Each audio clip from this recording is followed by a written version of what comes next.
आचार्य चाणक्य कहते हैं कि जो एक बार अपमान सहता है वो समझदार कहलाता है, जो दो बार अपमान सहता है वो महान कहलाता है और जो बार बार अपमान सहता है वह मूर्ख कहलाता है। आचार्य चाणक्य अपनी चाणक्य नीति में बताते हैं कि बार बार अपमान का घूंट पीना मूर्खता की निशानी है। दरअसल आपको बेइज्जत करने वाला आपको परेशान देखकर खुश होता है और अपने मनोरंजन का हिस्सा मान लेता है। ऐसे में आपको खुद पर काबू करने की जरूरत है। जैसे बदबू सिर्फ सड़े हुए फलों से आती है, खिले हुए फूलों से तो आसपास का वातावरण भी खुशनुमा हो जाता है। बिल्कुल वैसे ही दूसरों का अपमान करने वाले दरअसल नकारात्मक लोग होते हैं जो आपको भी नकारात्मक करना चाहते हैं। शून्य से शुरुआत कर शिखर तक पहुंचने वाला शख्स कभी किसी को अपमानित नहीं करते। ऐसा सिर्फ वो लोग करते हैं जो किसी एक क्षेत्र में थोड़ा बहुत नाम कमा लेते हैं और उनका ईगो आसमान तक पहुंच गया होता है। इन लोगों की बुद्धि अविकसित होती है और कोई इन लोगों पर भरोसा भी नहीं करते। ऐसे लोग अपने ईगो के चलते ही एक दिन सीधे गड्ढे में गिर जाते हैं।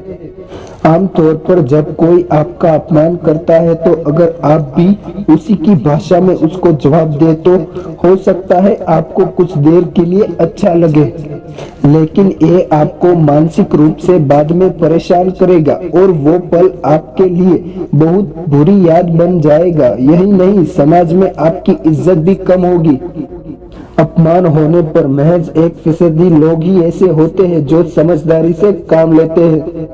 अगर अपमान होने पर आप कोई रिप्लाई ना दे, यहाँ तक कि कोई फेशियल एक्सपीरियंस भी ना दे तो उदाहरण के तौर पर जब हाथी रास्ते से गुजरता है तो कई कुत्ते भौंकते हैं, लेकिन हाथी को कोई फर्क नहीं पड़ता, उल्टा सब कुत्तों पर हंसते हैं।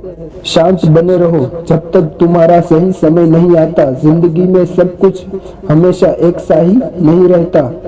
दुख के बाद सुख भी आता है, चाहे कम वक्त के लिए ही हो, और सुख के बाद दुख भी आता है, चाहे लंबे समय के लिए ही क्यों ना हो। कुल मिलाकर सुख दुख जीवन का पर्याय है और हर इंसान को इससे गुजरना होता है। जीवन की सच्चाई है कि बुरे वक्त में इंसान अपनी सोचने समझने की शक्ति को खो देता है और मान लेता है कि उसे जीवन में अब कुछ अच्छा नहीं होगा। मगर क्या ये सोचना ठीक है?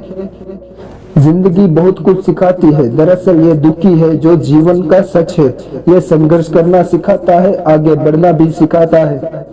तो संयम और आत्मविश्वास से काम ले। सफलता बस कुछ ही कदमों की दूरी पर है, प्रतीक्षा पर ध्यान दे। आचार्य चाणक्य कहते हैं कि हालात और रिजल्ट पर किसी इंसान का बस नहीं होता, लेकिन किस हालात में आप क्या प्रतिक्रिया देते हैं यह आपके व्यक्तित्व को दर्शाता है।